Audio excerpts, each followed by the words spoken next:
Because as it is, we're going to be Okay, so step bumping one up would be against for you the to next throw show. the switch Where's that the turns snapper the thing? light You got on. the snapper thing on. I'm sorry, I can't You hear have you. to throw the switch that turns the You light got to on. face the black and white. So where Okay, is it? so There you go. from now on, can I ask people to just be chill? And yeah, thanks. Oh, we chill. All right. Okay, Light is on. yes. Okay, put the clapper in front of your face. When you hit the clapper, you're on Is the it- air. Where is it? Right here. Oh. Welcome to Talking Peace with the Western New York Peace Center, being produced here at Think Twice Radio in the home of the future. Thanks to our producer and friend, Richard Wicca. Thanks, Richard. And we are also grateful to Buff State, Buffalo's original alternative radio station. Very grateful to be broadcasting on WBNY 91.3 FM.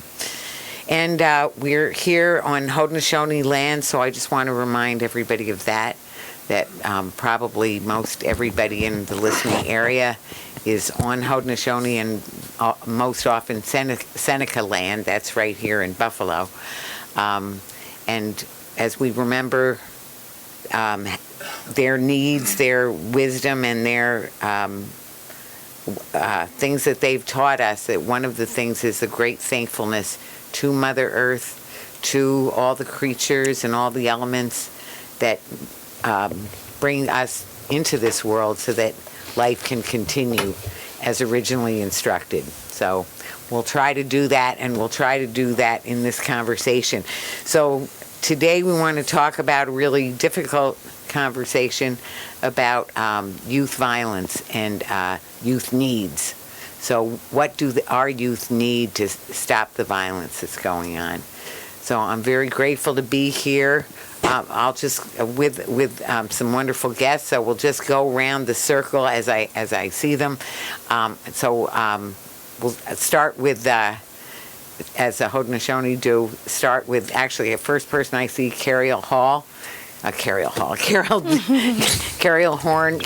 Holman Horne is a well-known community activist. Hi, Carriel. Hello. And dear friend and mom and grandmom, very hardworking former police officer who's taught, who really authored Cariol's Law, which enforces that police should be responsible for stopping the brutality of any of their co-workers. So we're grateful to you, Carriel. Thank you. And then David Hall, that's where I was getting the names. So David Lewis Hall is here, is a substitute teacher in the Buffalo Public Schools, another community activist, and we're grateful to have you here, David. Nice to be here. And another friend of the show, Myles Carter, Imam Myles Carter, has been here many a time on the show for all kinds of reasons, often on this kind of subject, about how we can have real justice and real peace in our community. So welcome, Myles. Thank you. And shortly, Marie Holman should be coming and joining us. We'll have Six, who is the president of Stop the Violence Coalition, which is also a component part of the Buffalo Peacemakers. He should be joining us any minute. So in the meanwhile, I like us to just start with the values that we bring into this conversation. So we're here for our youth needs. And so as we're talking about that, what are some of the values that we want to bring into the conversation? So maybe we'll start with you, Myles, and we'll just go around. I think the big value, and I'll just say one, is community, because our focus today is on youth violence, and I think a lot of what the solution to the violence facing our youth is what starts at home and what starts in the streets, in our communities, and the neighborhoods, and I think a good focus on that will solve a lot of it. So I think community and a focus on that. Right. Thank you. That's so important. David? I think some of the values, and one thing that I like to mention a lot while I'm teaching is conflict resolution and restorative justice, Right. because those are two things that in our community we definitely need to work on more, and we miss out on a lot just within our own pride and prejudice against each other. Thank you. Those are so important. Music to my ears, those are. So thank you. Thank you. Very, very critical. And Cariel? Love, Yes. the community, the conflict resolution. It's like when we grew up, we had a family. If we were, let's say our parents had to go somewhere or work or something, we had family that we can go to who disciplined us just as much as our parents did. And even on the street, you couldn't get away with anything because everybody was watching the children. Yeah. So even if you were on another street, they would find out who your parents are. So it wasn't like you can go and act up. Now, with some of the laws, people don't discipline their children anymore. And you can go on a different street and basically that you could be maybe a couple of streets over, and then sometimes the kids look at it as the enemy block or something. It's like you're only a couple of streets over. Instead of being a community, they look at it as enemy block for whatever reason. They could have got into a fight with somebody over there, which is what we did as kids. But then you made up and you went on to live and play. And we also had programs like Lighted Schoolhouse that we can go to after school. So we had something to do. So we need programs. Right. Well, that's the one I always bring up is love, because we have to. And really, that's what activism, that need to help each other, that love in action, and actually makes me think of Cornell West, justice is what love looks like in public. So love is definitely what brings us here to talk about what our children need. We definitely need some love. If justice is it, we need that. Yeah, and the other one I want to mention that also, truth. So we're going to, and I love this. There's something, we did a show on this, the Tao of Conversation. So it means we're just all going to share our truth. And we might not even, see things exactly the same about whether youth violence is increased or decreased or whatever. But it's just everyone's sharing what they've seen, what they see as the truth. And then we have a much fuller view of what's going on, and it's so important for all of us. So, I guess I'd like to start with and why we actually changed our plan for the show to be this topic, which wasn't originally planned, just because of this incident at McKinley High School, which is just it's not the first incident. There's plenty of youth violence going on, violence amongst the youth or even to the youth. There's just so much violence of all kinds, but this one really struck a nerve in a way that really requires a lot of attention, because these issues are not going away, if anything.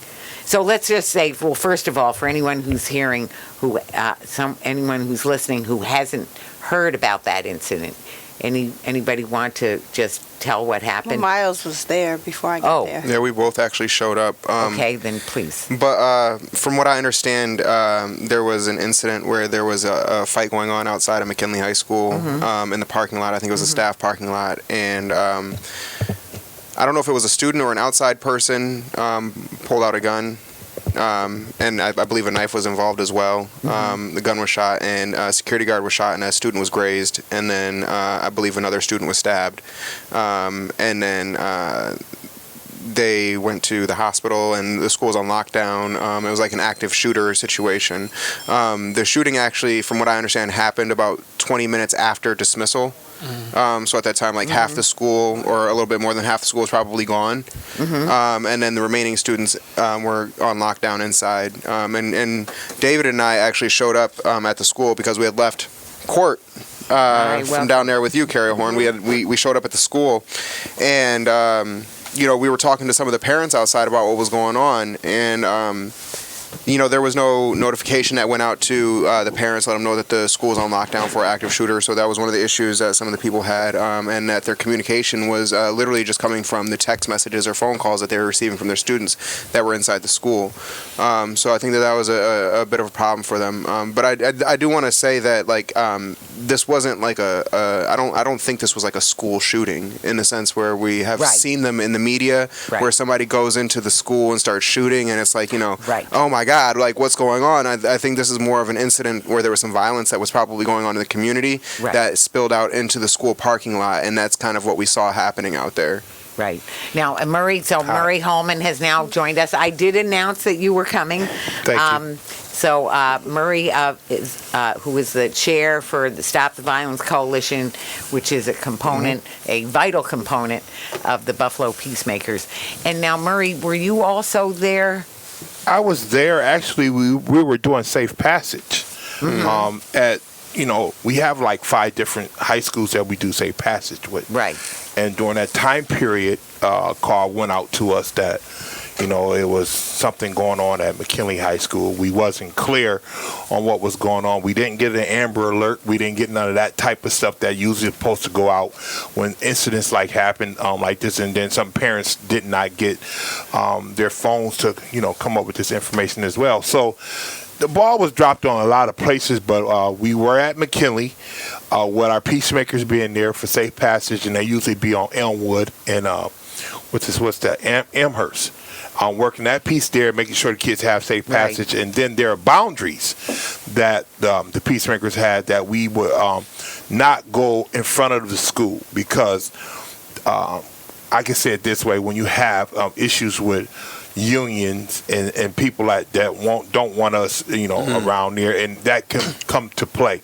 So we wasn't going past a certain point. We'll rely on the school to handle their business, and then the kids go past, and then we'll deal with them and talk with them. And we usually have kids across the street.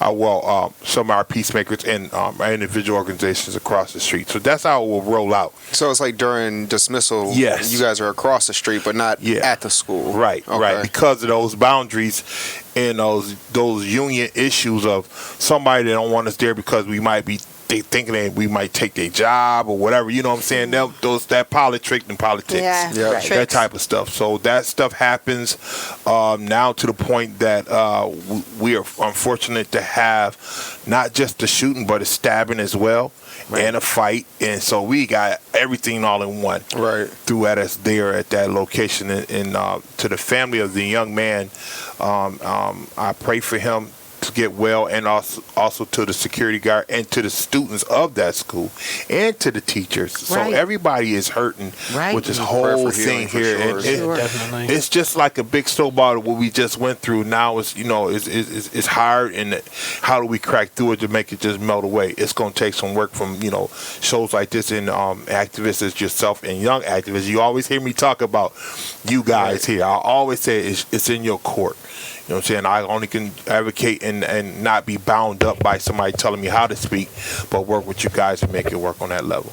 And one of the things I want to add that I had heard was that there were like 10 stab wounds to this young man. That it wasn't just simply he was stabbed and that was that. So it was a real emergency situation. He was stabbed. What? Well, it was an emergency situation. I definitely heard that it was like tips given off to the school before this even happened. It was tips that there was going to be a fight, and then none of the parents were. I don't even think the parents were notified up until this day. And even being in the school system, it's like the teachers would know. It should be some type of mass text sent out because it's definitely one sent out when it's a snowstorm or when I went to Bennett High School, so if you guys know Bennett was on the news a lot back in the day. I think 2011 to 2015, that's when I went, and it was on the news a lot. And so it was a lot of communication about how to keep the students safe. Right. So it's like my question is what happened to that system when it comes to McKinley? And then I'm hearing that it was over 100 students inside of detention that day, as well as the fights. It's been crazy fights at McKinley, and I think kids get into it and kids fight, but I'm a school teacher, so I do know that some fights are definitely when they get to the media, they're definitely blown out of proportion. Like, it's probably not as bad as it sounds. Right. McKinley is known for like being a fight school, though. Yeah, like, But this year, not yeah. a wild fight school, you know. Like, and that's the thing. Like, when I was even in Bennett, I was just like, damn. Like, Well, look, Bennett just had an incident with a gun charge. A young man brought a gun to school. A couple of times, some students in the school went and told some people, and now we have a district attorney says we're going to prosecute to the fullest extent of the law, right? Boom, here goes this kid here at McKinley. We're going to prosecute to the fullest extent of the law. It happens in Hamburg. Guess what happens? right. We're going to go after the parents. So Right. you get how things can Right. roll through. Right. And Exactly. now, and so it's not even playing field for our kids to, you know. I think that you definitely, because going to Bennett, A gun it's is a like gun. Going Yes. to Bennett, I had administration that was not doing their job. Administration was worried about their check. Administration was worried about how to get Great. a name for themselves. Even till this day, we call Bennett to get. I'll let Myles explain it better, but like, we called Bennett to get some kids a really good opportunity, and we got a flat out no, because the opportunity would have been too big for the students. And it's like, if we don't have administration doing what they need to do for the kids, then how can we say that these kids aren't, you know? And I'm not saying that it's a good thing, but these kids need to protect themselves. When I went to Bennett, it was kids trying to get inside of the school from outside of the school to fight kids in the school. So we're saying, okay, let's prosecute this kid at the fullest extent. And it's like, we don't have administration as a kid to talk to because they're not focused on us. So that's the plan, what they're trying to come up with. We now. have to recognize how normal guns are Right. in inner city communities, Yeah. like, and that's a real thing. And it's, you know, just like they are in the suburbs too, you know, and it's a difference on how they're owned. But like, you know, when I was in 8th grade, you know, I went to 79, and like, I lived right across from ECMC over on Fernhill, and at my bus stop, my next door neighbor got into an argument with this boy that went to school with us. We all went to 79 together. The boy pulled out a gun and pointed it straight at his head. We all 8th graders, you know, and I just remember I just backed up. I'm like, oh, this is really about to happen right in front of me. And then the school bus pulls up, and we had this, you know, this short bus aide. She jumps off the bus. She jumps in front of them to do it with the gun, and she convinced them to put it away. Right. After he puts it away, all three of us got on the bus and went to school. Like nothing happened. Like nothing happened. So- But the gun thing and all. about it, Gun and this all. is something that's normal.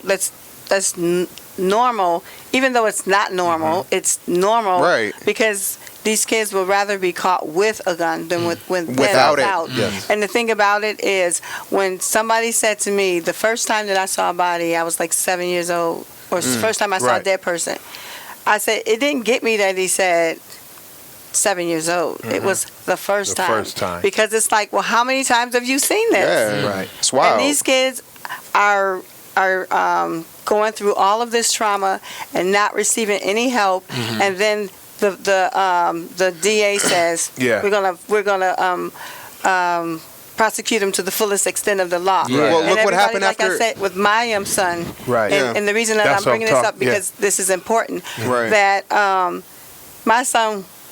He was not a bad kid. No. My son is not a bad kid. I'm not going Right. to say he No, he wasn't. certainly He's- isn't. Yeah, Vicky know. Y'all I know. know him, don't Yeah, y'all? we Y'all all know know him. times. He was down at the protest. Yeah, so the thing about Right. it is that it's who he got caught up with, other people. And I told him, use the music to basically help these kids. Yes. And I said, because that, for me, that gave them time to do something, even though the lyrics were negative, it gave them time to create something that was theirs that they can. And then I would say to them, oh, I love that beat. You know, I'd be like, hey, but the lyrics suck. I was like, so after y'all, everybody got money, everybody got a gun, everybody got all these girls.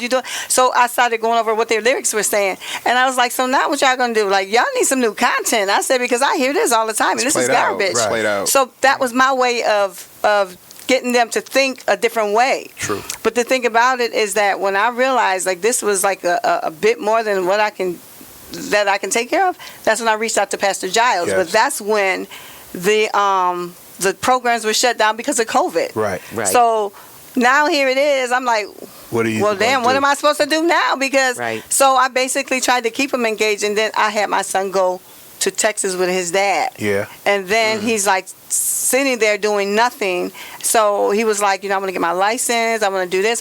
He came back. He got his license, like you said. Was working 3 part-time jobs, and now he's in jail for Get caught up. Now he's in jail for murder and robbery. Carter. He didn't murder How old anybody. is he? He's 16. He was 16. He was 15 when I said, don't let them pull you in their direction. He was Right. 15. I said, you pull them in your direction because you have more Right. resources and everything. Even though we didn't have stuff, we had like stuff. You know what I mean? Like Enough. enough. was And with the enough. music and I had bought a cricket machine, so it was like different things. I bought him a lawnmower so he can have a legal hustle. Yeah, I you put had on him out there Facebook- over the summer Yeah, I cutting put on lawns. I Facebook remember. like anybody who needs their grass cut. Right. So I was trying to do what So I you could do. hurt. You hurt. I'm very hurt because Of then the course. prosecutor says he's going to prosecute. Right. When you know that I'm trying. So where's the help that you're giving instead? And it's like what is the system? The racist system. Systemic racism. Systemic racism. Right. It's like slavery all over again. The big house is jail. The hood. Here's the hood. This is where all the killings, the kids going to jail and everything is. This is all of Buffalo. That's- Amherst, Cheektowaga, whatever. But here, right in this. So you tell me this is not a pandemic. This is not an epidemic or whatever you want to call it. This is going on all across the United States. So we need help for our kids. And no, we don't need them in jail. No. Because first of all, now my son is a senior in high school, sitting in a jail, well, whatever they have, a jail cell, because we tried. Not even So convicted. one of the things. Not convicted, One of the things. and not even seen the evidence. He's been locked up for 5 months. Can I make That's two what points real quick? Yeah. Because I think this is important. We saw what happened after McKinley. The one update that we got from Buffalo Public Schools is that they're closing.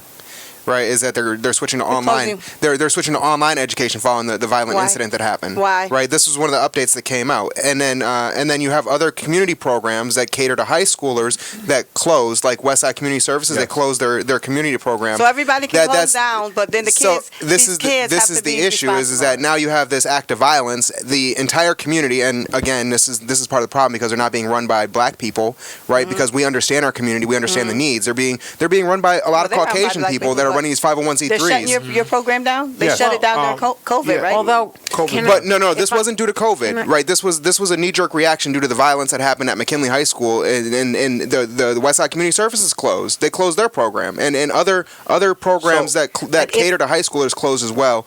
Vicky, I know you wanted to Sorry. say something, but it's still important what they're saying. So it's like, So go ahead. This is your show. Go ahead. I'd just like to get a word in. I thought you That's all. could talk on here and Just just a jump minute. in. No, I mean, it trying was to. important. It was important Yeah. because you. Yeah. But go ahead. Go ahead. Go ahead. Well, just that I mean, I think that what we know, it's not just about a white or black thing. Oh, I'm going no, to say no, no. a social worker It's would tell you. It's mostly black kids though, Vicky. But- Let's Right, be real. but I'm But- saying. And don't get me wrong, Vicky has been there since day one with me for Devin, so I But understand. what I'm saying What? is, as far as shutting it down and saying, well, everybody stay home and we'll do things remotely, is no solution. Right, exactly. people The who- reason so- why I said it but- was a white or black thing is because they don't understand the needs of the people in the community, and their knee-jerk reaction was to close out of fear, instead of keeping the program open, understanding that these kids need something to go to that's going to keep them out of the streets and Right. safe. And a black person running that program would have understood that, and that's well, why I said I'm that. going to say a lot of white people But- who. But that was the reaction that happened, though, is that social their work knee-jerk but- reaction was to but close the program. Let's be clear I on understand what you're something, saying. folks. That the incident that happened at McKinley was different from what we are normal used to. Yeah. The gun part But it started is with a a beef, black though? issue, right? That we deal with. But the stabbing part threw everything off because most of the time when black gang members fight is with guns. Now you have a knife involved, so that showed me a culture But difference. I don't think they were gang members. Hold on, either. hear me out. I didn't say they were. I'm saying what we deal with, what I deal with in our community is always gun, gun, gun. Right. Here, when you have a stabbing in a fight, it was a cultural thing that happened at McKinley. We got to be clear on who's there. We Yeah. don't just have black and white kids there or Latino kids there. We got Somalian kids there. Right. We got Thai. We got a lot of It's a different. melting ground now. It's an Yeah. ethnic. It's a cultural violence that took place here, and you guys got to understand what just took place. It wasn't just black kids fighting. Right. It was all mixed Right. generations in a fight. Because if you don't know it and you come into the scene late to see it, you won't understand it. Right. See, that's why we're out So were there. these black kids though? it was more than just black kids. It was I all wasn't kinds. referring to the kids Yeah. fighting. I was referring to the community programs that are being closed. And so now they that's close. what's That's what get necessary. me when you saying they're closing a program on the west side, and this happened right in prominently over in North Buffalo. So why is you closing out programs where kids got to go to get some healing to get off their But mind? it wasn't Shutting just it them. down. From what I understand, it was multiple programs that came to high school students closed down because of the violence that happened. Right. And it's like that's the wrong reaction. But do you see Exactly. the unity? But it wasn't Right, unity that exactly. just happened Specifically, because It is wrong. it was 3 high schools that wore orange and black, Right. unifying that we hear what you're going through and to support McKinley High School. yeah. So they showed me something different here with the students. When we went up on the stage, Myles and Sister Carol, what I seen was I was sitting up on the stage and I'm listening to this rhetoric, and my eyes got smoking. I took my glasses off because it was just that much smoke, and I had to think to myself, what is going on that I'm on the stage trying to hear one person talk, Right. and see what direction he's going. And first I was like this, he needs to go, boom, boom, boom, boom. I stopped saying that about people. My God, Allah don't want us to be putting hatred on somebody Right. and saying they got to go. Let's work Right. this system out amongst us, what we're doing here, and make it work. And guess what? Our kids are crying and dying Right. because no one has their back. And that's what you are good at, because you're a young person that look like them, walk like them, and talk like them. But don't let the system lock you down that you can't speak up. Right. So Well, one thing we talked about, me and I talked to Vicki about it, is the healing, the circle. We have to get into our kids' minds, and we were saying, like for me, I want a respite place where they get out of this environment and go somewhere to Retreat. where they retreat is exactly the word I used. Right. That I want them to go and get the healing that they need. So I wasn't trying to reinvent the wheel. People come from all over, like Vicki does healing circles, and Baba Ing does healing circles. And basically, we have to reach their mind first. And then you have the Buck Nation now. You're part of that, right? Yes.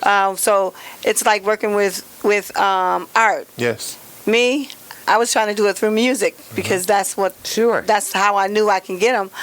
But the thing about it is I couldn't do it alone. Right. So now my son is caught up. When the thing about it is I had him helping me, but now I feel bad. So even if it was like Hamburg and they want to blame the parents, I would love to take the blame and let my son be out here, because the thing about it is, I would be like, I'll take the blame for what I did. I tried. I had my son trying to help me, and we bit off more than we can chew.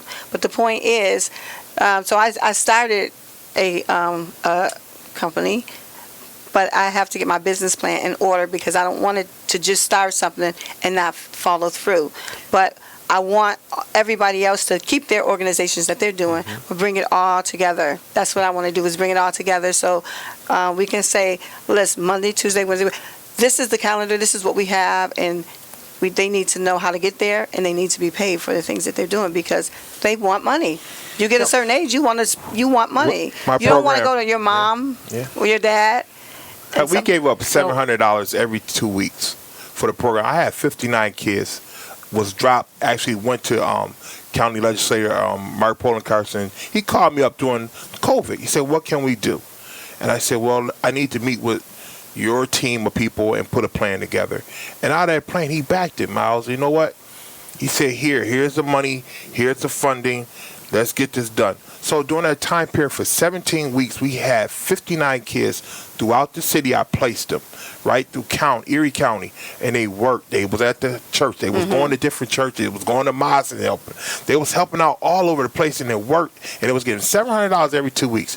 And mind you, they didn't even work that time, but it was just a moment of us giving them people to talk to them. What was Sure. what was the annual dollar amount that was coming towards your program from polling cars? Nothing. Nothing. Nothing. The reason I ask is because it's like Mark Poloncarz increased the county budget for our district attorney's office up to $25 million, right? And that's a 25% increase from what it was last year. Right. What? Right. So Wow. his focus is throwing young black kids in Yeah. jail You know- based on his budget.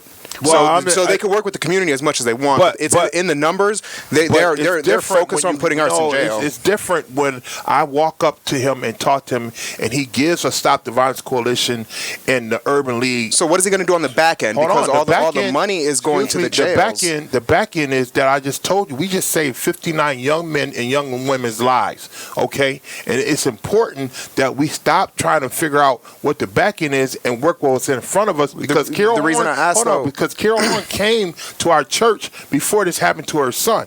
You see what I'm saying? And so she told the story, and you were there. So I'm saying to you, we have to keep trying to figure out how we can fight this thing and come up with the plan. But no, because we have to fight this thing because the district attorney is the one that is charging people with crimes and putting them in jail, even when they haven't committed a crime. And we've seen it time and time again. So to increase their budget to $25 million, that's a direct attack on our community. They're trying to but that's what we're working against. So is that budget's increasing. Your information and my information. And that our sheriff's department is increasing as well, and that's the jails. And that's where all of our money is going. And none of the money is being spent on the actual communities outside of, we're going to give a little here, a little there. But they're spending millions and millions and millions, up to the sums of billions of dollars on criminal justice, mass incarceration, they're making our kids take pleas because they don't know any better. And then when they lock them up, let us go around. And actually, we're about halfway through this show already. Okay. So let us go around and just say what we are thinking is a solution and isn't a solution. Okay. I want to say that a solution the criminal to the youth violence that's going on. So I loved when you said peaceful conflict resolution and restorative justice. And I want to say the Western New York Peace Center has been doing some of that work in our own small way. You know, we're not huge, and we have, very next to no funding. Peace Jam.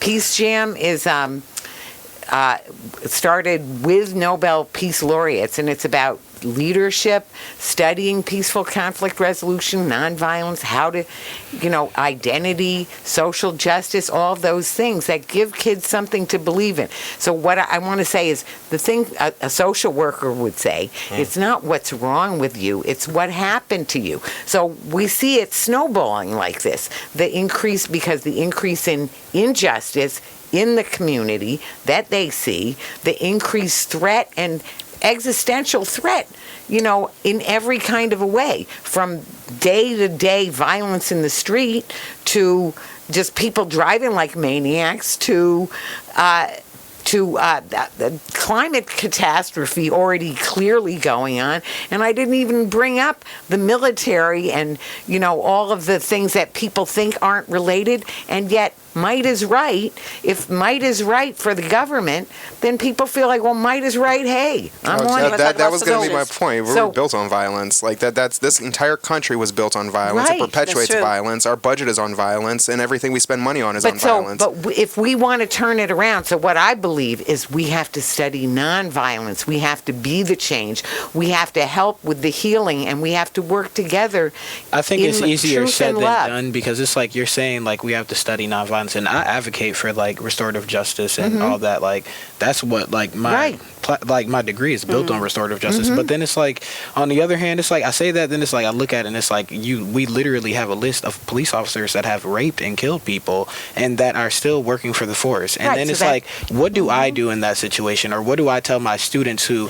And I'm a school teacher, and I'm the school teacher that brings my students stuff when they don't have it. I'm the school teacher that helps out I take my parents from the students. I took her to Tops. I took one parent to Tops, bought her groceries. I'm that type of school teacher. And it's like, how do I tell the students that this won't happen to you, or that you'll be safe out here, or call the police? I don't feel comfortable telling my students to call the police. Of course you don't. One of my students this was at the West Side Community Services Center, the one that shut down because of the McKinley thing, the one that needs to be really highly looked at after they started firing black people for no reason at all. But we had 3 students, and they were all foreigners, and they had like 2 older brothers at home, and like the older brother would sleep in the bed with one of the younger girls, and she would come to school and she was showing signs of being touched. And I study this, so I know it. And so I had a lot of the female teachers there talk to her, and one of the female teachers, she even went as far as to walk this girl home to really see what the home situation was like. And these people did not speak English, so this guy, nothing ever happened. We called CPS. CPS didn't do anything. The police didn't do anything. It was just this, and she's probably still going through it. And it's like, talking about it now, it's like, this is the biggest platform that I can talk about it on, but what's going to happen? You know, what's going to happen? Like, nothing, you can't do anything for these kids. So it's like conflict resolution. She's going through that trauma, and then... And then she's going to be put into a Bennett or a McKinley or a lottery school, because that's what Bennett and McKinley and that's what these public schools are. They're lottery schools for kids that can't meet because I failed the test. I was in the gifted and talented program, Olmsted Grammar School, and I failed the test to get into the high school, and I got put into a lottery school, which was Bennett, which was a complete culture shock, because yes, I may be black, but my mom and dad both had very good jobs. I wasn't born with a silver spoon in my mouth, but it was stainless steel. So what do you think is overcrowding part of this thing? I'm seeing It's segregated. It's segregated. Oh, but it's a lot of overcrowding. We had so many high schools. What do you mean, in each class? Well, no, just What do you mean? the school. In school, the Too numbers many of kids in school that they pushed into one school, like McKinley.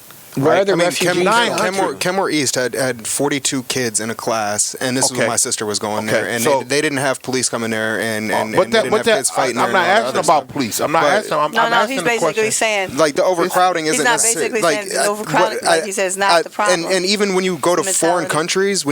countries, there's 100 kids sitting in a classroom for instruction. But so you it's don't like, have in you have foreign countries that do have gangs in foreign countries. of course, Right, Yeah. but I'm saying here in Buffalo, we have kids that just went through COVID, just jumped over one grade, right? Basically, don't know anything about Two them. now, yeah. Right, well, two, basically, right? Don't know anything about them. Didn't have a relationship on. Remember when I was going to high school, I want to go to this school, I want to go to that school. It was never there. They were just pushed to a school. So now they're sitting there, and it was so much overcrowding, and it was bottling them. They was locking down half of the school. They wasn't allowing them to go and be free-flowing through the school with programs, whatever needs to be there. It's an overcrowding situation going on here that they're not looking at. And so now when you have a young man like here saying that teachers are being fired for either sticking up or whatever. Fired. They fired the janitor, And so too. now Fired I'm like, for the what? union that he's supposed to be a that's part a of. community program, and they don't have a union. yeah. But I'm saying not fighting for these kids. It's like Phil Remorse just said after this incident, what's going on? When you call it, quote, a bump, what is that terminology? Well, What did I he think, say? I What's think, a bump? Well, what is a bump when the superintendent says we have a few bumps? And I'm like, This is wait, not a bump. This is... These are our children. What What do is you a mean bump? What is a bump? You get what I'm saying? I mean, No, we don't get what you're saying. We don't get what he's saying. No, he said this on TV. He said when McKinley has a few bumps. the And I was bump, like, the bump, what is a bump? the bump, and this is really what we need to get down to is what's being missed at home and what's being missed in the community before these kids even get to school. Is like, Right. you know, they didn't have pools over the summer. Right. There's no Right. community programs Right. going on over Everything the shut summer. down. Everything was shut down, and even when it was open, it was sparse. Then they just jumped them into It was sparse. Right. You know what I mean? And let's not play like our pools are well funded or our community programs in the east side or west side are well funded. They're not. Right? So when it comes down to it, it's we're overspending in police, we're overspending Right. in district attorney's office, we're overspending on these judges, We're not spending we're enough on overspending teachers. on all of Not these at all. things to put these kids in slave camps. Exactly. And not enough to improve their quality of life. Exactly. And that's the problem that we have. And there's no way to beat around. And that's why I was coming down on the district attorney and Mark Poloncarz, is because Mark Poloncarz produces the budget for the county. So what about the stimulus money that went out? Since we're going to talk about, The stimulus money. hold on, listen. A lot of families got paid a lot of stimulus. You guys act like you don't know it. A lot of families got paid a lot of money. I got But they paid don't know- stimulus. they don't yeah. have financial literacy. I'm saying they did not take that money. A lot They of people don't have financial literacy. So that means it's justified for them to take money and go out and buy brand new big old TVs. Because they Right. And all don't that have there. financial literacy. But I think can that we- I think that's kind of like not the whole story, because inflation of it, though. inflation has happened with this stimulus money too. And I was just explaining this to him because my bacon, my beef halal bacon Yeah. cost $6.99 last Went up year. on price. It was $6.99 last year. I do my grocery shopping. It was Right. $6.99 last year. Last week it was $10.49. Wow. This week it was $11.99. Yeah, Get the this money back. is Get the money important. back. So basically. so Can I- Exactly. that stimulus was taken back right. through inflation. Get your money Okay. back. Can we get back though to the, not that this isn't Sorry. in some way related. Right, That's it all all is, No, it yes. is. It's all Yeah, related. we're broke. It's all related. But I want to talk a little bit more about, well, what's happening for our youth. So as we were just saying, so actually what we were calling this is about youth needs. So I want to bring us back, and we were just starting to go around about what do our youth need? What do they need from us? So one of the things that we were saying is they need attention. They need programs. They need healing They opportunities. need love. And they need love, absolutely. They need love. They need their teachers to get paid more. Like I can't imagine. And one thing that I left teaching, I left teaching for a long time, and I became a bartender. And people are like, "Why did you do that?" Well, it's like I'm in this school, and it's like I have to be the friend, I have to be the social worker, I have to be the father, and then have the people on top telling me that I'm not here to raise kids. Well. And that's what I was told before, that I'm not here to raise kids. And it's like a big part of teaching is I'm with this kid more than they're with their parents. Right. You So are there. it's like To do your part towards and I'm with raising 4th and kids, 5th yes, you grade. are. So it's like a big part of it is like we need teachers to get paid more. We need more focus on the teachers so they can come in and actually care Right. about what they're doing. 'Cause Yes. it's hard for me. It to was come the here same and as care. being a police officer. It was like when you felt empathetic to the community, the one that I lived and worked in. Yes. It was like as if I had like 6 heads. They were looking at me like I had 6 heads. Like, why would you do that? Like, if somebody's mortgage was due, I'm just giving an example. They look at you and say, "Hey, you look suspicious." Next thing you know, you're in the back of a police car. You don't know why, but the mortgage is due. That's why. So now they go to court for you, and they get paid.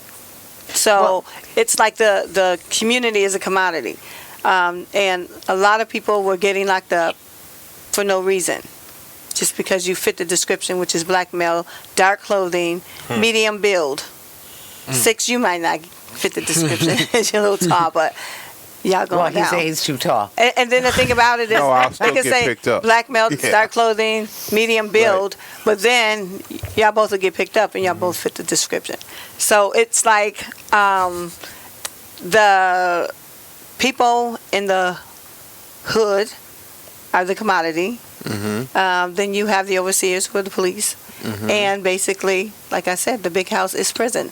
And that's the end goal because And they those get paid schools are either just way. a waiting Somebody's house. getting The schools paid are just either a way. waiting house, and Well, then this that's is- where it all the starts. school, yeah, exactly. And this is why we need to do things so differently. And this is why I can't tell you how much it bothered me. How about we talk about solutions? Yeah. Yeah, I thought we were. We were, but we kept going back I was to the just gonna say, problem. one of the solutions is back to attending to the youth needs would be to have the fact that it took 3 hours when people are scared and in pain, it took 3 hours to get kids reunited with their parents. I thought you was talking when you said let's talk about solutions. Yeah. Was plans that we might have in our heads to Okay. give to, Yeah, to so our let's audience. go back. For Let's the go. violence. And I was going to ask remember us the MST piece to because we go- worked at MST, and right. I just met over there again to give them programs of how we can make it better in the school, and then giving advice to some of the teachers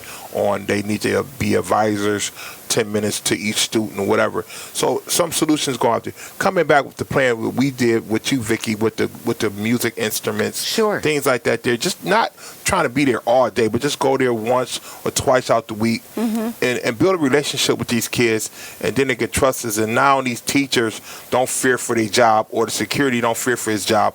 We're in the school, we leave. But when you want to put people there that's not qualified to be there, sometimes it hurts the program.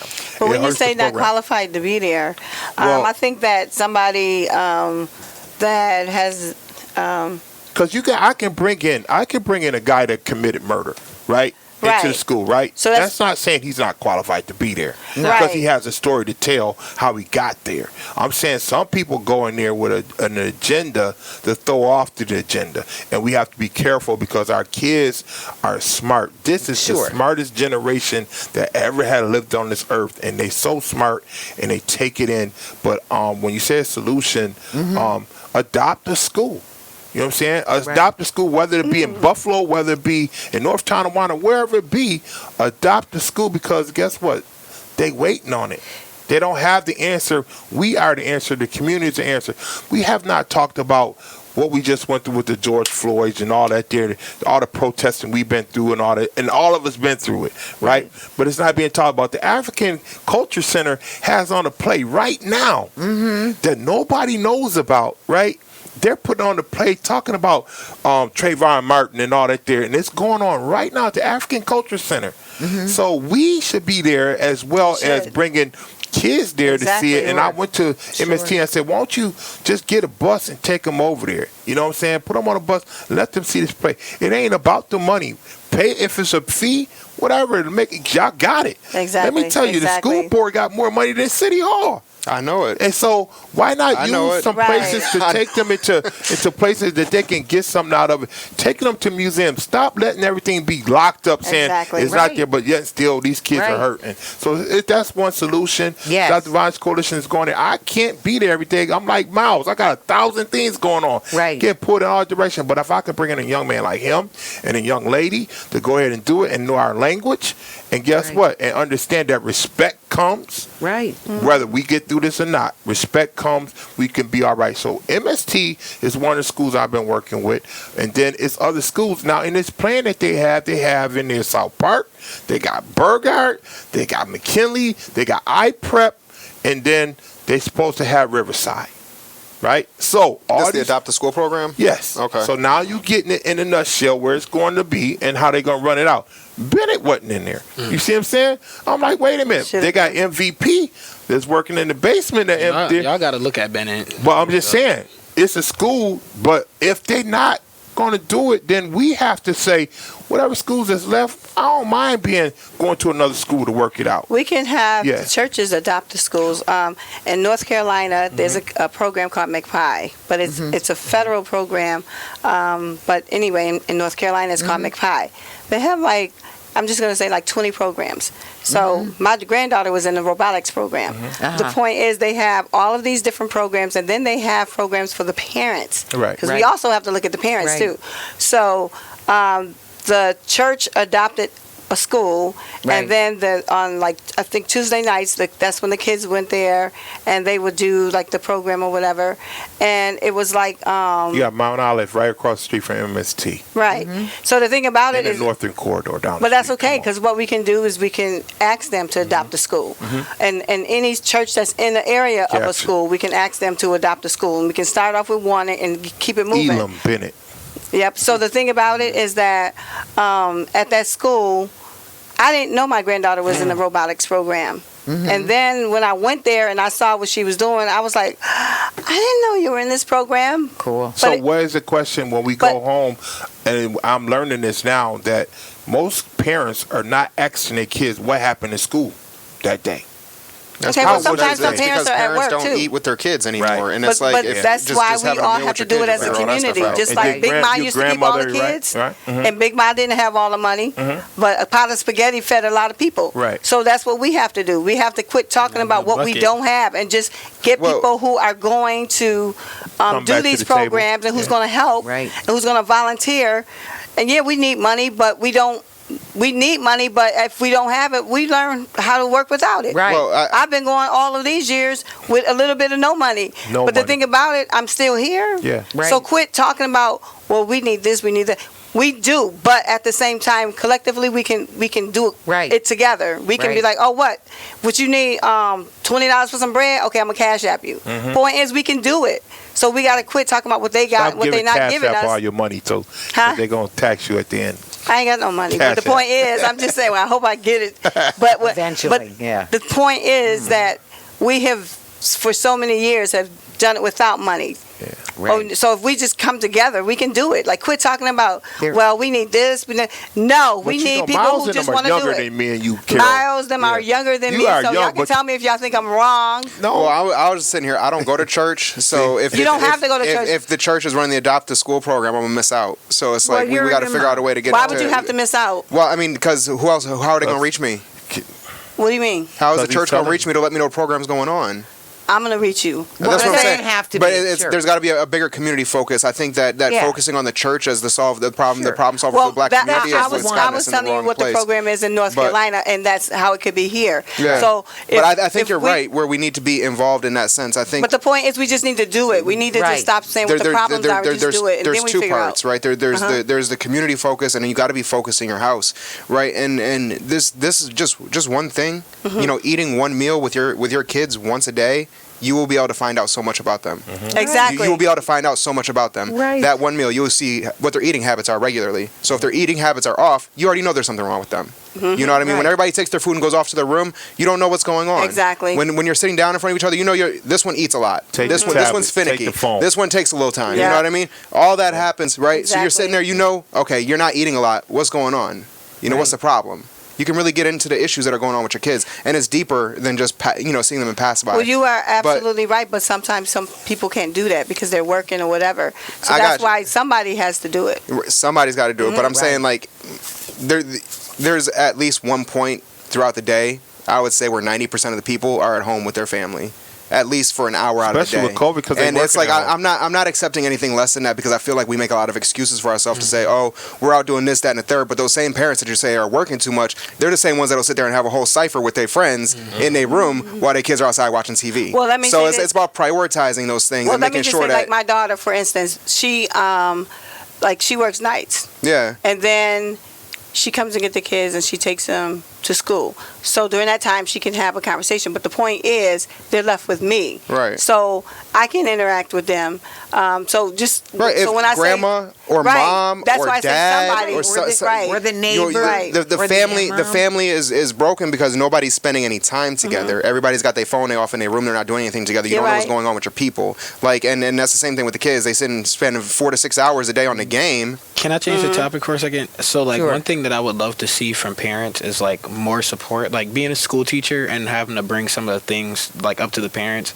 I consciously know that I have 3 kids who are, maybe on the spectrum. I have kids who they think that have ADHD, or Right. kids who just came from an abusive situation, or I'm dealing with some of the refugees that they're sending over from Syria. And Right. it's like, now that I'm in the lottery schools, I'm dealing with all this. I think parents should be a little bit more understanding and supportive of where teachers are on the field, because a lot of us are young and we're new, and we don't know the playing field. But you are a Can I- teacher who cares. Yeah. And then I'll be quiet. You are a teacher who cares, but you have some teachers who don't care. They're just there for a paycheck. Right. And so they don't care that they're going to this school prison pipeline.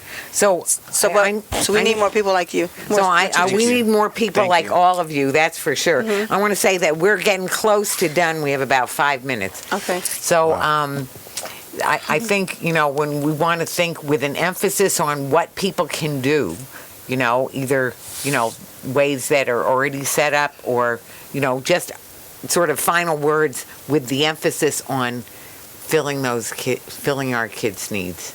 So maybe we'll just go around like this very quickly, just a minute each. Okay. All right. Conflict It's the resolution. There you go. Haudenosaunee goes. They Uh-oh, go This there way? she go. Yeah. Okay, Shoney, go ahead. That's a why we backwards go. clock, Yeah. right? All right. Conflict resolution is good, but I'll let you take that one. Like I was saying, I think that the parents need to be spending time with their kids in the house, at least in their face for at least 30 minutes out of the course of the day at some point. You know what I mean? Whether you're playing a game together, whether you're eating together, whether you're talking about your homework, or whatever it is that you're doing. And I think that the schools, I think we need to make a better investment in school psychologists and school social workers that reflect the Exactly. community that those schools are in, and not necessarily just the degreed individuals that are coming out of university, because that doesn't hit the mark. So I think that those are 2 big things. And then community education. I think we need education centers for us that educate us about us in our communities, because the schools aren't doing the job. Thanks. I think I'd like to focus back on administration, because I know that you two are probably going to say some other stuff. Because my big fight is with administration, being a teacher, and also being I was the president of ECC for a while. I was very involved in my mom's school system for a while before I even became a teacher. And I started my student council back in Bennett. I started GSA back in Bennett. I did a lot, and I think that we really need a focus on what administration is doing for the students, and maybe even change it from just one principal to a team of people that are taking control of the school. Wow. Very good. Follow behind this young man here. I'm proud of you. I'm very proud of Yes. you, man. Thank You know, both of you. You know, I give y'all much respect because you crossing borders and boundaries. What basically I see in the school system and with our community is not yielding to this generation. More or less, always got to be quote the big person or the name to go to. It's time for our Titles. school board to have a youth council of school boards. Exactly. Maybe they need to Exactly. take over That's a good one day down there at City Hall and saying we're taking position here. Whoever is Ms. Codman, all you move out from your district, you need to have a young man, a young lady sitting there making decisions that stick for that day. And also, I believe that the new activist is coming out soon. Even with all what we just went through, it hurts me to see that it fizzled out so fast. But we know Buffalo is cold. Things fizzle out anyway. Here we're a unique place. Even with Cariol Horne, the message came out on Facebook about her grandson. 7 years old, right, missing. I called her. I didn't Facebook her and saying, "Oh, my condolences. What do you need? Well, you know, what resources do I have to call?" I went and sent to all the radio and TV, all my connects that I have to make sure that this kid was found immediately. Amber Alert is not working in our system. The system is not working when there's a gun shooting in our system. Even on Coons Avenue, when a young lady was killed in the house, Cece, the school was right across the street. Yep. I'm standing out there and I'm actually seeing parents walk up that did not get a call about it was a shooting there. So the system is broken.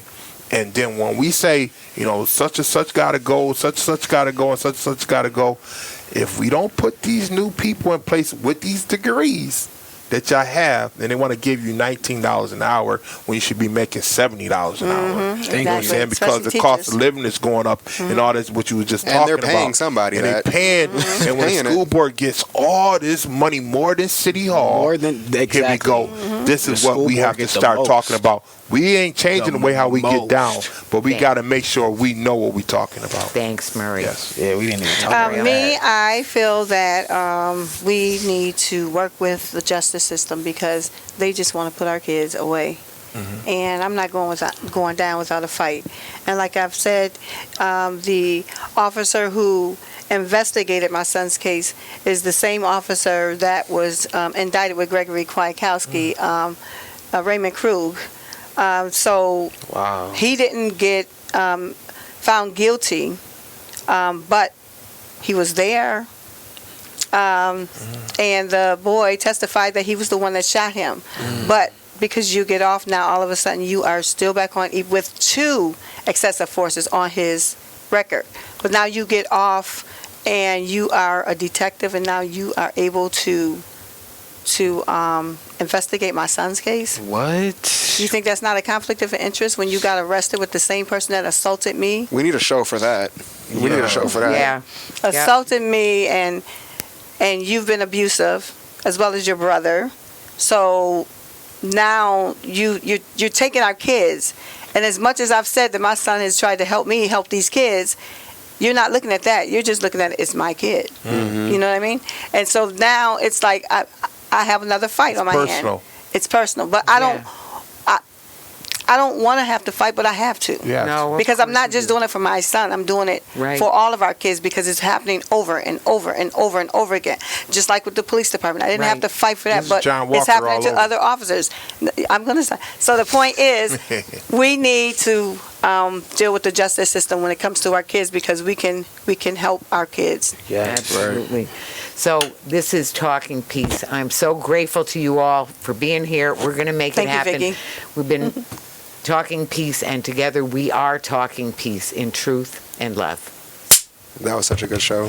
Thank you, Vicki. Thank Vicki, you I was- so much. That was such a good show. Hold on. I felt like we were on The View. I'm like, Because what he was saying was so important, and it was like I was like, I'll bring both of y'all. like, okay, it's your show. Because I had to remember, like, but because what he was saying was like bringing things that I needed to get out.